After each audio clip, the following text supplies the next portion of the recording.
అందరికీ నమస్కారం. Welcome to Telugu capital TV. నేను మీ రమ్య. ఈరోజు మనతో పాటు ఉన్నారు ప్రముఖ హైకోర్టు అడ్వకేట్ శ్వేత గారు. మేడం నమస్తే. నమస్తే మ్యామ్, ఈ మధ్యకాలంలో మనం చూస్తూనే ఉన్నాము, ఎవరైతే లోన్స్ తీసుకుంటారో వాళ్ళని ఆ లోన్ రికవరీ ఏజెంట్స్ ఒకవేళ కట్టకపోతే హెరాస్ చేస్తూ ఉంటారు.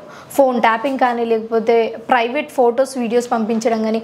అసలు వీళ్ళకు ఆర్బీఐ గైడ్లైన్స్ ఏం పెట్టలేదా? ఆర్బీఐ గైడ్లైన్స్ పెట్టింది. డెఫినెట్గా there are set of rules, regulations, guidelines. ఇది ఫేర్ ప్రాక్టీస్, ఏది కోడ్ ఆఫ్ ఫేర్ ప్రాక్టీస్ అని కూడా పెట్టింది ఆర్బీఐ. డెఫినెట్గా ఏంటి అని అంటే, ఇఫ్ ఎట్ ఆల్ ఒక వ్యక్తి బ్యాంక్ దగ్గర నుంచి, ఎన్బిఎఫ్సి దగ్గర నుంచి, ఎక్కడి నుంచి అయినా అప్పు తీసుకున్నప్పుడు రీపే చేయలేని పరిస్థితుల్లో, ఒకవేళ ఆయన ఈఎంఐ ఇప్పుడు పే చేయలేదు, లేదు అని అంటే అంత ఎక్కువ అమౌంట్, అంత ఎక్కువ డబ్బు కట్టలేకపోతున్నారు ఈ కంతులలో అంటే, అప్పుడు వాటిని ఎక్స్టెండ్ చేయొచ్చు. ఈఎంఐస్ పీరియడ్ని కూడా ఎక్స్టెండ్ చేసి ఏదైతే ఈఎంఐ అమౌంట్ ఉందో దాన్ని తగ్గించడానికి ఛాన్సెస్ ఉన్నాయి.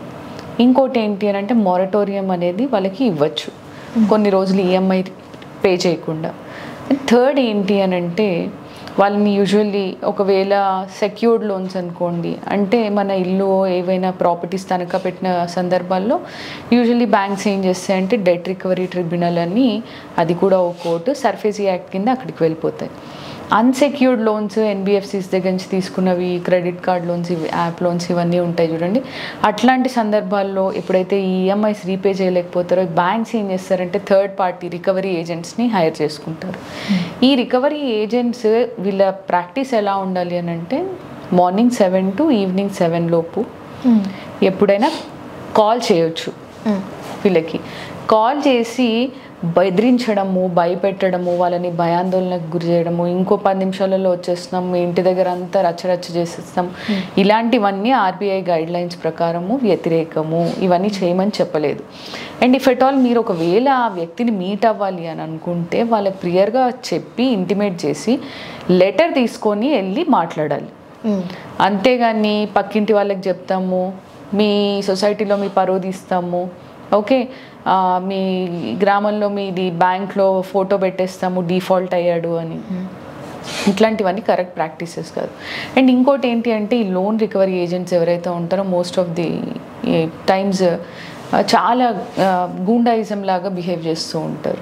చాలా రూడ్ బిహేవియర్తోని అబ్యూజివ్గా మాట్లాడుతూ ఉంటారు. ఇట్లాంటివన్నీ ఎంకరేజ్ చేయొద్దు. డెఫినెట్గా పోలీస్ స్టేషన్ అప్రోచ్ అవ్వాలి. పోలీస్ స్టేషన్లో మీ కంప్లైంట్ తీసుకున్నట్టయితే అడ్వకేట్ని అప్రోచ్ అవ్వాలి. ఓకే, అంతేగాని మీ పర్సనల్ డేటా అంతా తీసేసుకొని మీ బంధువులకి ఫోన్ చేయడము, మీ అక్క చెల్లెలకు ఫోన్ చేయడము, ఇతను మాకు అప్పు ఉన్నాడు, మీరు రీపే చేస్తారా లేకపోతే అతన్ని చేయమంటారా అని వాళ్ళని బెదిరించడము, ఇవన్నీ ఫేర్ ప్రాక్టీసెస్ కాదు. సో ఎప్పుడైతే ఈ లోన్స్ కట్టలేకపోతున్నారో భయాందోళనకు గురవ్వాల్సిన అవసరం లేదు. డెఫినెట్గా ఒక మంచి అడ్వకేట్ని అప్రోచ్ అవ్వండి, కోర్ట్ని అప్రోచ్ అవ్వచ్చు, మనము టైం తీసుకోవచ్చు. అంతేగాని రికవరీ ఏజెంట్స్ పెట్టే బాధలు పడాల్సిన అవసరం డెఫినెట్గా లేదు.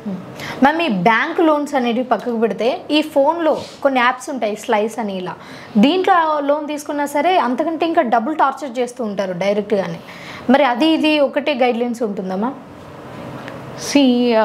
ఆర్బీఐ ఒకటి చెప్పింది ఏంటి అని అంటే, రిజిస్టర్డ్ ఎన్బిఎఫ్సిస్ కాకుండా వేరేవి ఏవైతే ఉన్నాయో చిన్న చిన్న యాప్స్ అట్లాంటివి, వాళ్ళు డబ్బు ఇచ్చినప్పుడు, మొన్న రీసెంట్గా ఒక సుప్రీంకోర్టు జడ్జ్మెంట్ ఆర్బీఐ కూడా చెప్పింది ఏంటి అని అంటే, ఇలా ఆర్బీఐ రెగ్యులేషన్స్, ఆర్బీఐ కింద నమోదు అవ్వని ఎన్బిఎఫ్సిస్ ఎవరైతే ఉన్నారో డబ్బు ఇచ్చి హెరాస్ చేస్తున్నట్లయితే వాళ్ళకి ₹1,00,00,000 వరకు జరిమానా విధించడానికి మేము వెనుకాడము. అండ్ వాళ్ళ పైన క్రిమినల్ కేసెస్ కూడా ఫైల్ చేస్తాము అని చెప్పింది. సో అన్ఆథరైజ్డ్గా ఎవరైతే డబ్బు లెండ్ చేస్తూ ఉంటారో వాళ్ళు జాగ్రత్తగా ఉండాలి. చాలా చక్కగా తెలియజేశారు మ్యామ్. అంటే మాకు తెలియదు అంటే గైడ్లైన్స్ ఏముంటాయి ఏంటి అన్నది. చాలామంది కాల్ చేసి బెదిరించగానే ఇంకా నా మ్యాటర్ అయిపోయింది అనుకుని సూసైడ్ చేసుకుంటూ ఉంటారు. వీళ్ళకు కూడా అపోజిట్గా కేసెస్ వేయాలి అని తెలియదు. So thank you ma'am. Thank you.